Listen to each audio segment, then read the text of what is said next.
Au Burkina Faso, les centres urbains tout comme les milieux ruraux connaissent actuellement un boom foncier. Entre accaparement des terres fertiles et expropriation des petits exploitants agricoles, le problème de l'accès à la terre plonge les communautés rurales dans une menace grandissante de leurs droits fonciers légitimes. C'est dans ce contexte que l'initiative Land for Life, mise en œuvre depuis 2018 à travers sa plateforme multi-acteurs sur le foncier rural, portée par la Confédération paysanne du Faso, avec le soutien de l'ONG WHH, a organisé du 2 au 4 septembre 2019 à Ouagadougou un atelier de formation au profit des acteurs de sa plateforme. Objectif, renforcer l'esprit de collaboration et les liens d'appartenance des membres à la plateforme. L'initiative Land for Life vise à la formulation et la mise en œuvre de politiques foncières et d'investissements agricoles responsables conformes aux normes internationales, notamment le droit à l'alimentation. Donc c'est une initiative qui vise aussi à mettre en place des plateformes multi-pays, multi-acteurs dans pratiquement les pays d'intervention pour réunir tous les acteurs qui sont impliqués dans la gouvernance foncière, dans la chaîne foncière, pour ensemble, dans un dialogue inclusif, proposer des actions, des solutions qui vont contribuer significativement à améliorer la gouvernance foncière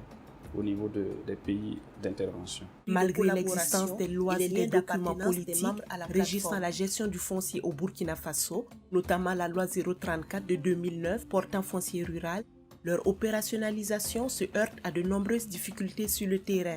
Au cours de l'atelier, les travaux se sont articulés sur une présentation de l'approche partenariat multi-acteurs et sur la définition des axes de plaidoyer et d'intervention de la plateforme. Il faut dire que dans le MAP, le groupe de plaidoyer est constitué par les acteurs de la société civile et qui ont vraiment besoin d'une stratégie dans laquelle ils vont décliner les objectifs et les différentes activités qu'ils vont mener. L'idée, c'est vraiment qu'on pourra atteindre des changements du point de vue de la gouvernance foncière, donc du point de vue de la participation des acteurs, des parties concernées, du point de vue de la prise de décision. Donc changer un peu le paradigme, notamment entre gouvernement et société civile, où on puisse passer d'une approche peut-être qui est parfois confrontationnelle,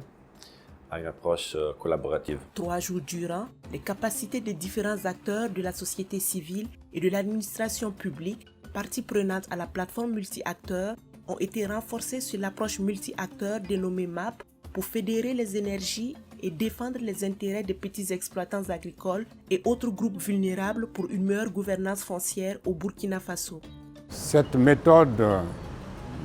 de formation que nous avions eue, qui a été très participative,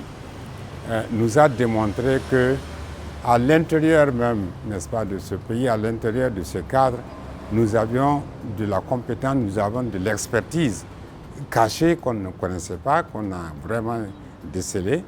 et qui pourront, à la limite en tout cas, apporter une contribution assez considérable.